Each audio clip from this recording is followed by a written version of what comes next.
All right, so we're going to start chapter 6, which is all about solving a system of equations. But in order to do that, we need to solve multivariable equations. What do I mean by multivariable equations?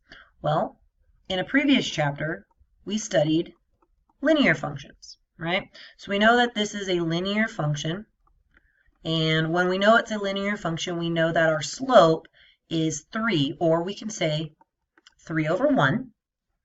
And so this is kind of our pattern. And we also know our y-intercept, where it's going to cross the graph. So if I plug in a y-intercept, 0, 4. Okay?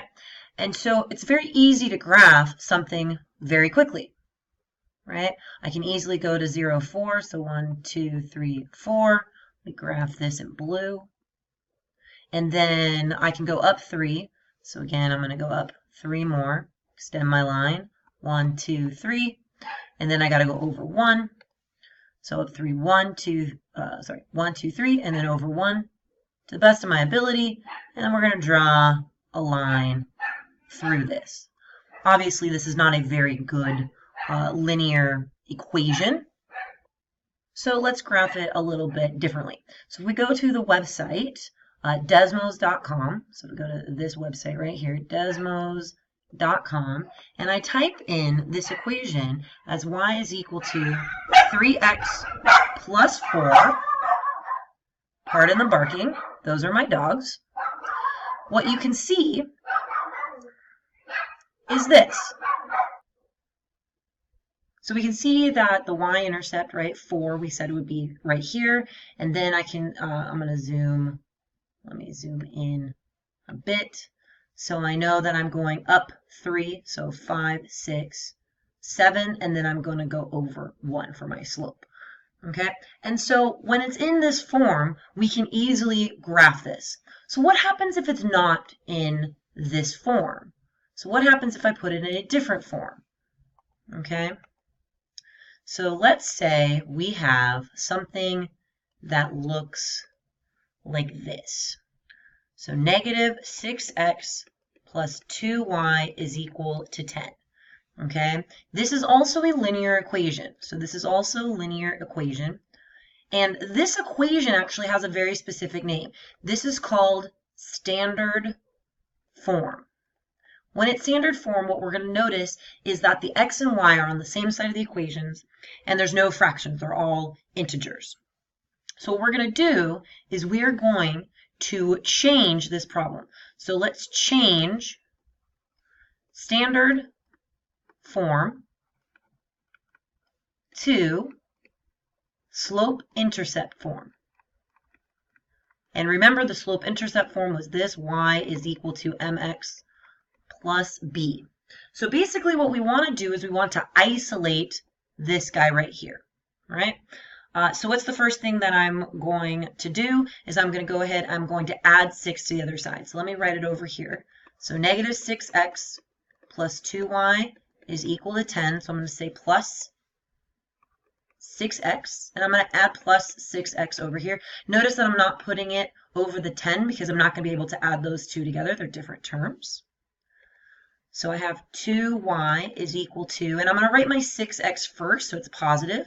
So I'm going to say 6x and then plus 10. I am then going to divide everything. So if I divide the left side, I have to divide the right side. So I'm going to divide everything by 2. And so I'm going to get y is equal to, and then 2 over 6 simplifies down to 3, and then 10 over 2 simplifies down to 5. So notice this equation right here used to be boop, boop, this equation right here. And we can test this. So again, let's go back to Desmos. So I'm going to go ahead and I'm going to write my new equation. So I believe it was 3x plus 5. So there's my equation, and you can see, again, we can see the y-intercept right there, 5 and 5. I'm going to go up 3, so 1, 2, 3, and then over 1, so I can see my graph. Now the great thing that I love about Desmos is I can actually write this equation in without actually changing the form. So 2y and is equal to 10. So notice that we have both a blue and a red graph. Notice that you do not see the red graph underneath. Again, notice that it's The blue graph is at 5, and I go up 1, 2, 3, and then over 1. So the great thing is that these are the equations, same equations. The horrible thing about standard form is notice that you don't actually know what the y-intercept is just by looking at this equation. You also don't know what the slope value is just by looking at this equation. So we want to make sure that we can solve and solve for a certain variable, so that way we can graph it a little bit easier. So let's go ahead and look at a couple other problems. So you're going to go ahead and pause the video in just a second, and I only want you to do a couple of these because it's kind of becomes tedious and a little redundant. Okay, so these are the problems that I want you to do. I want you to do A, and let's also do E, and let's do F. So go ahead, pause the video. You're going to write it in the y is equal to. So solve for the y in all of them. Figure out what the slope and y-intercept. Make sure that you can figure out how you can shell, and then you can choose another point and you can kind of plug it back in to see if that equation is true. So go ahead, pause the video right now and try to do at least A, E, and F. Okay, so if we're coming back from a pause video, I'm going to do A over here. So I'll do A in black. So this would be 2x plus y is equal to 3x minus 7. All right, so this is pretty straightforward. The y is already almost by itself, so I just need to subtract 2x to the other side. So what I will get is y is equal to x minus 7, right? So here is my y is equal to on A. What else do I know about this? Again, it says, what is the slope of my line? Remember, when we don't see a coefficient, it's always a 1, so my slope is 1. Or we can say 1 over 1. And then it says y is my y-intercept. So my y-intercept, remember, is your b value. And we want to make sure that we do write it as a point. So 0, negative 7. Because again, if I plug a 0 in this, 1 times 0 is 0. 0 minus 7 is negative 7. Choose another point that is on my line that is not the intercept, and check it into both equations. So let's choose, I think, a problem. If I plug a 2 into this equation, 2 minus 7 should give me negative 5. So that is the point that I'm going to choose. So is this true? So negative 5 is equal to 1 times 2 minus 7. So negative 5 is equal to 2 minus 7. Awesome. So it works for that point. So now let's plug it into the original equation. So I'm going to say 2 times 2 plus negative 5 is equal to 2 times 2 minus 7. So 4 minus 5 is equal to 4 minus 7, negative 1 is equal to negative 3. So notice that this one did not, oh, I made a mistake right here. Oops, made a mistake right here. That should not be a 2, which means that is not going to work out. I thought this was wrong. It has a 3 in front of it, so I'm sorry. Go ahead and change that. So that gives you 4 minus 5, which gives you negative 1, and this also gives you negative 1. So notice that negative 1 is equal to negative 1. There we go. Now I got the right problem. All right, so let's try E next. So we have 3y plus 2 is equal to 2y.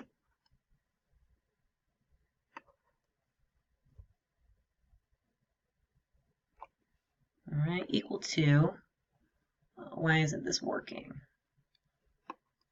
All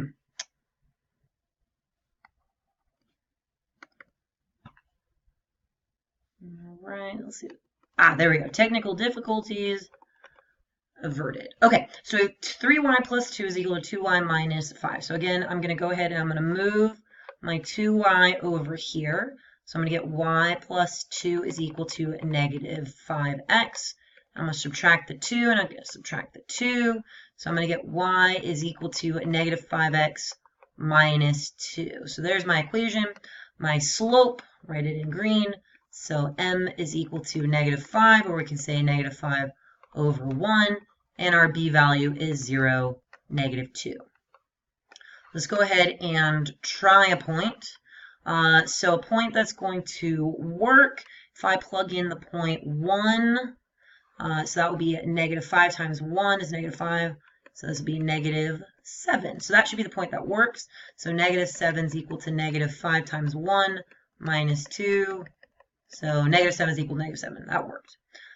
So 3 times negative 7 plus 2 is equal to 2 times negative 7 minus 5 times 1. So this gives you a negative 21 plus 2 and negative 14 minus 5. So negative 19 is equal to negative 19. So again, worked out beautifully.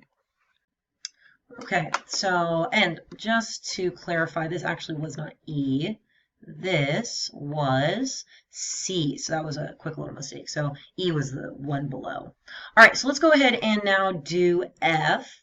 So let's rewrite F. So F says x minus y plus 2 is equal to 2 times 2x plus 1. So make sure we wrote that down correctly. I think we did. And get some space. So let's go ahead and distribute. So x minus y minus 2 is equal to 4x plus 2. Let's subtract x to both sides. And we'll get 3x plus 2, add 2, add 2. So negative y is equal to 3x plus 4. I'm going to divide everything by negative 1. And I am going to get y is equal to negative 3x minus 4. So what's my slope? My slope is negative 3, or we can say negative 3 over 1. And then my b value, or aka y-intercept, should be 0, negative 4. So let's test out a point. Let's test out 1. So if I plug a 1 in, that should give me negative 7. Let's test that out, make sure I did that math correctly. So I have negative 7 is equal to negative 3 minus 4. So negative 7 is equal to negative 7. So that worked out. All right, so let's see if it worked out in my other equation. So my other equation, so this will be 1 minus negative 7 plus 2 is equal to 2 times 1 plus 1. So 1 minus, and this will be negative 5, is equal to 2 plus 1. So 1 plus 5, so this will be 2 times 3. 6 is equal to 6. So we are good. We can also check all of these using Desmos, right? Using our Desmos calculator. So again, I can plug in any of those values. So let's plug in the last one. So x minus y minus 2, or no, y, I think it was y plus 2. Y plus 2 is equal to, and then 2 parentheses 2x plus 1. And then if I type in the other equation, which I believe was y is equal to negative 3x minus 4, not minus 3, what we can see is that both of the equations are right on top of each other, right? We see the negative 4 and then the slope, right? I can go down 3, 1, 2, 3, and then over 1. All right, so a little changing your graphs so you can actually graph them. So what I want you to do is I want you to go ahead and I want you to pick a few of these problems. For sure, I want you to do which one? So I definitely want you to do D. So for sure do D, and then I want you for sure to do F, and then pick 3 more.